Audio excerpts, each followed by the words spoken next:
I am rolling. Awesome. Cheers. Cheers. Who are you? Hello, I'm Brendan. I'm the vocalist from Thoughts of Ruin.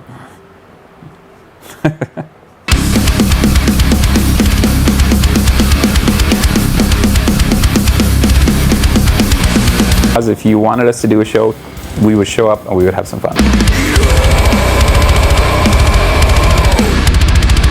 We would just get out there and play our jumbled up messes of songs before they were nailed down.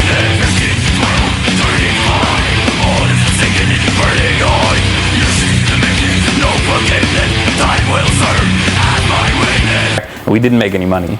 It was just like, let's do shows, let's do shows, let's do shows. Revolution begun. Revolution begun.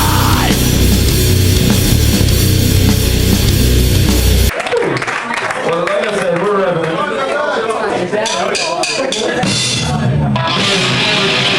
December 23rd marks the first time Revenant Thoughts of Ruin played with Brendan fronting the band, which is the true beginning of the band. So 20 years later we look back at it.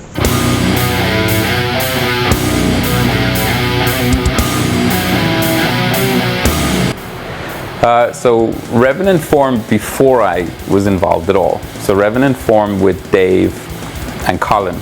It's literally just myself and Colin got together and had a laptop, wrote a few riffs, let's write a few songs.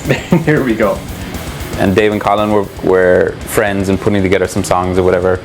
And I think it was around the same time Dave was with his previous band, Within. So this was like a side project for Dave. And then they started touring. There was a Polish drummer, a guy called Marek. We met Marek, who was literally fresh off the boat from Poland. And we're like, alright, let's get him to play. And then a band started forming, got Martin on bass. And they were like, oh my god, this came together so easy. So eventually I just wrote enough songs, played a few gigs. How I ended up getting involved was they were doing some shows, and I was booking shows, promoter at the time. Yeah, we would have played gigs in my previous band, Within.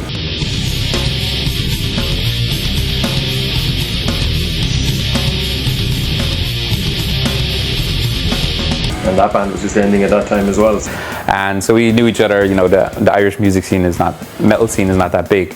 Along the way, we met Brendan, and he was in a band called Celtic Punch before.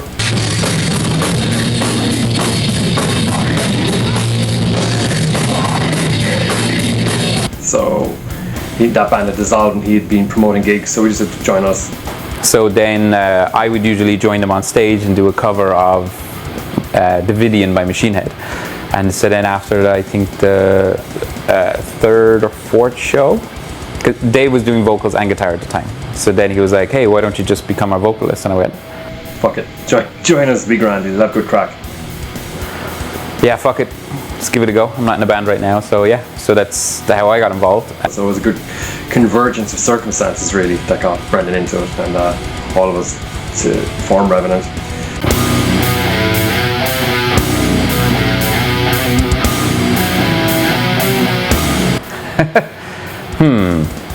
I mean, there was a lot of young bands, and there was a lot of, like, we all start in these bands where we're not very good, but we have a lot of passion.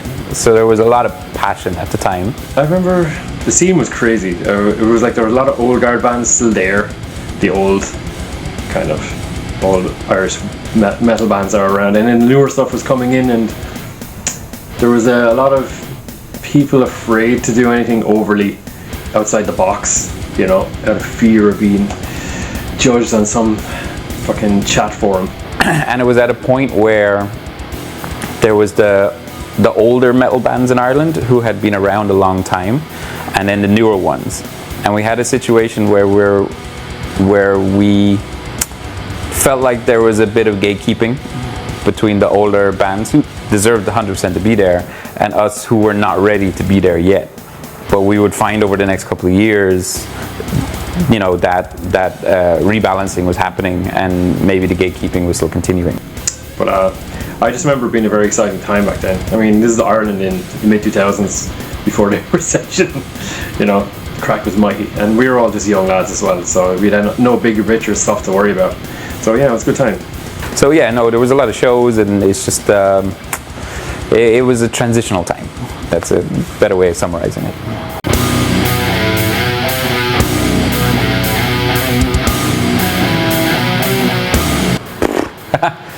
Everything we listened to on a weekly basis had changed. So we'll say that again, we were like super just enthusiastic guys who love music.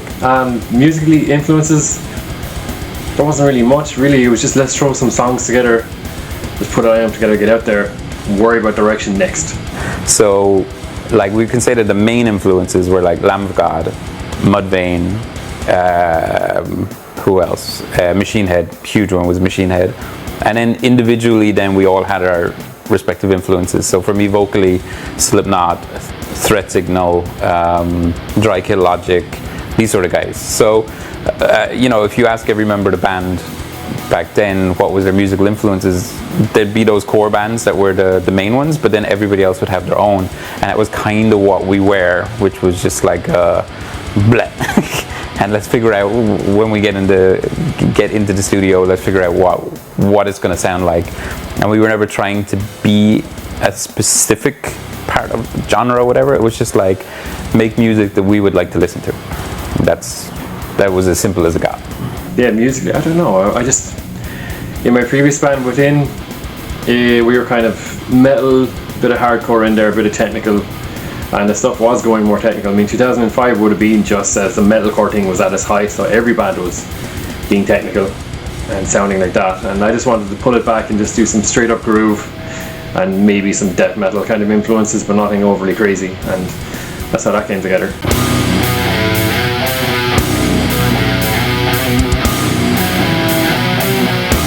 I don't think we had one. I think we were just like, let's do some fucking shows and let's tour. I had my own personal ones, which was like, okay, I'm from Waterford. Waterford is kind of a small town. They're not going to like that. It's the smallest city in Ireland. It's still a city, but it's a small city. It's about 50,000 people, 45,000 people. And I'd gone to live in Cork, which is the second biggest city in Ireland, and it's about 120,000. And the lads are from the back arse of nowhere. Fuck you. In Tipperary, like they're from a place called Clonmel. So so we were just kind of like, let's get out to see more of our country. Let's do some shows.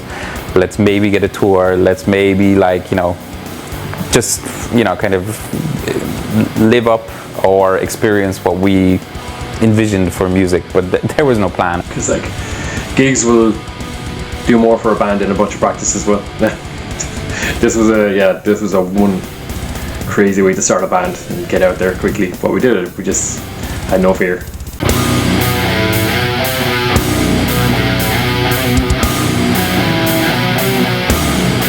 I don't know exactly, because it was named that before I joined.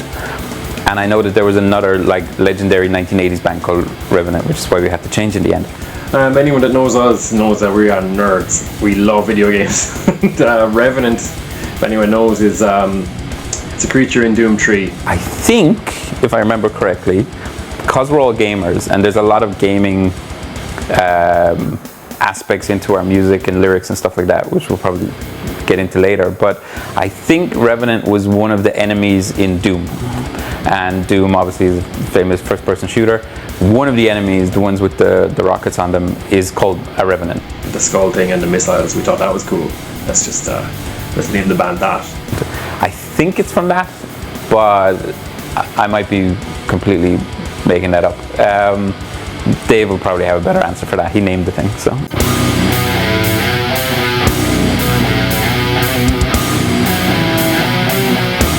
So the band had an EP of songs already written before I joined, so I wasn't involved in the writing process of that at all. First songs that we wrote, kind of would be the first songs that came up on our first EP. Yeah, I can't remember the very first song. I can't even remember half the names. To be honest, I'll have to go back and listen to it. So the guys would write the music. I think, as far as I remember, Dave and Colin pretty much were the songwriters. So they would write the songs, and then the bassist and the drummer would add their part, and then they would bring it to me, and I would add the vocals last. It was a bedroom project that turned into a band. So it was just two people, let's do this, let's put riffs together and write a song out of it. So it wouldn't come until later when we started jamming in the room where the direction would actually form properly. And we pretty much kept that dynamic all the way until now, where the music gets done first and then the vocals we do at the end. It's really only changed in the most recent times, where I got more involved now in song structure and stuff like that. But before, I'd be like, get the music done, send it to me, and then we'll do it. Because I don't play any instruments.